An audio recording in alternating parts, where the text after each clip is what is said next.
Got a chance to hear from DeForest Buckner talk about the process of building trust, of building energy for the regular season, and how important a new head coach is for that, how the reset button needed to be hit after last season. Last season, a debacle by anybody's definition. And this year, it looks like it's going to be a little bit calmer, a little bit more focused, and allow these guys to participate and kind of clear the slate, start fresh, and build something here. Yeah, I thought the first team meeting was great. Just the energy that Shane came with. Giving us some background on himself and, really establishing kind of, some team rules and obviously just the culture and everything that he wants to build around here. It's exciting. It's a great fresh start. Okay, so this is like your fifth head coach, interim coach that's kind of addressed you in your career. How do you tell the message is real or not real, or how do you evaluate those guys? I mean, you had two in Frisco, and this is your third guy here. No, yeah.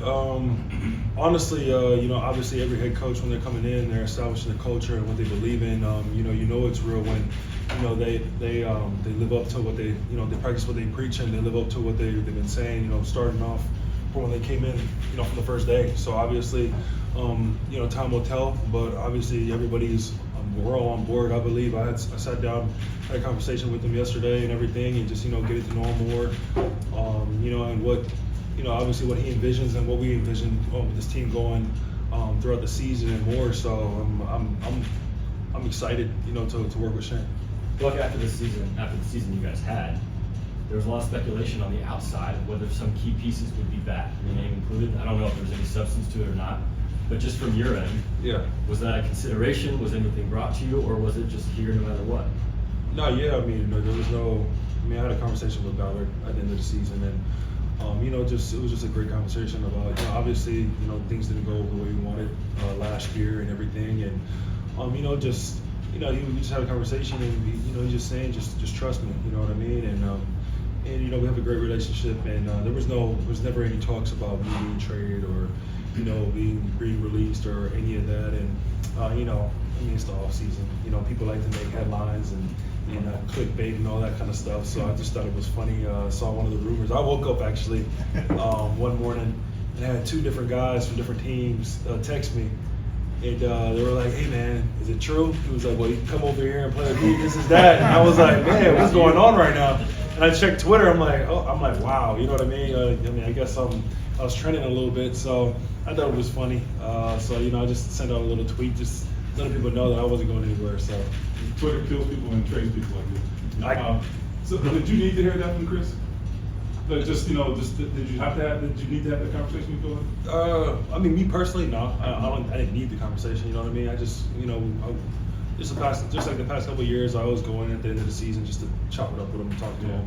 Just seeing where his head's at and stuff like that, and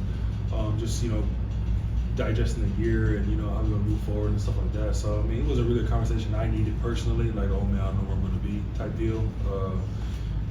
So it's just stuff like that. Me personally, I kind of just, I let God take the reins, man. For me, I don't stress about where I'm gonna be, where this is gonna happen. You know what I mean? I kind of just let Him take the wheel with that kind of stuff. Do you have optimism about where you guys are? Last year was tough, right? No, yeah, last year was tough, but we also had, there was games where we definitely should have won. You know what I mean? A couple of them that we were in, and obviously just situations with, things not going our way. Obviously it was poor play on, not just one side of the ball, but all three phases at times throughout the season. When we missed a lot of opportunities. So we still got a lot of good, great players and foundational players and coming back. And, obviously there's key positions that we need some stability in, obviously the quarterback position. I just think, just a fresh start with the coaching staff. Obviously another year with the defensive staff, we had some really good success on the defensive side of the ball. And in the first year, the new system. So, going in year two, guys just, picking up the play that we had, throughout the season, and, just growing from what we did last year. I think there's a lot of optimism to be had this year. Buck is a veteran, though. This is what, your 8th year? Yeah. If you hear the word rebuild, and boy, in a couple of years, you don't want to hear that, do you? No, definitely not. I hate that word. I mean, I've been through a rebuild. You know what I mean? And it's No a fun. process. You know what I mean? Rebuilds are definitely a process. I mean, my first year, obviously, my rookie year in San Francisco, we went 2-14, and then coach got fired, brought in Kyle, and then majority of the roster was gone, and brought in new guys, and it took a couple of years. I mean, it didn't take till my fourth year in the league when we went to the Super Bowl. I mean, we were building the team, the culture, and all of that up to that point, but I was a young player, so I was able to kind of grind through those tough years and stuff like that. But as you get older, rebuild's definitely not a word you want to hear. Buck, when you see Gilly get traded, assuming the quarterback gets drafted pretty early, does that ever creep in your head that, like, man, I might hate the word rebuild, but boy, on paper, there's a lot of indications that Gilly is at a different point in his career than I am. You know what I mean? I mean, he just finished up year 11, and I'm going into year 8. So, if I was in this position, maybe I would consider the same thing. You know what I mean? I mean, everybody has their, way about they want to go, trying to win and stuff like that. And Gilly was one of my favorite teammates of all time. He was a pro. He's a great guy on and off the field.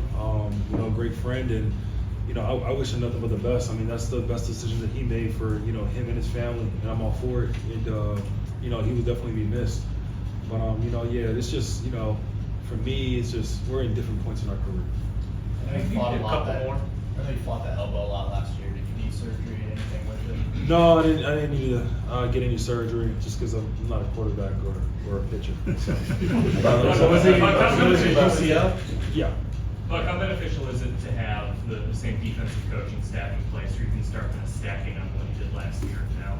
Oh yeah, it's great, to be able to come back this year and knowing that we have the same staff as last year, because we did have a lot of success on the defensive side, and just being able to build off what we did last year. You know what I mean? And it brings a lot of confidence to all the guys going into this year, because they know the playbook.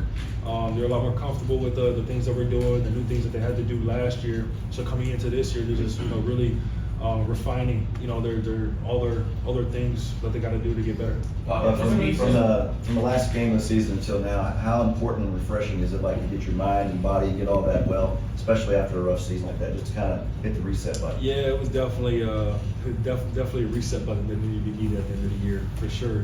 Mentally, big time mentally for sure, because it was a tolling year on everybody. And for me, it was mentally and physically, just being able to get that rest, hit that reset button, spend some time with the family, get away from ball for a little bit, and then hit the ball rolling again. So it was, it's definitely, you can definitely feel the vibes around the building. It's, a lot different, compared to that last week of ball. So I'm excited. They made some changes around the building. You know what I mean? Kind of some renovations and stuff like that. Changes the decorations and stuff like around the building. So just change. I just think a lot of change this offseason definitely needs to be had. You know what I mean, to move forward. There's at least one power ranking I've seen that has you guys 32nd of 32 teams. Yeah. Your thoughts? I mean, who cares? I mean, at the end of the year, it's going to change again. You know what I mean? Like, nobody pays attention to that stuff.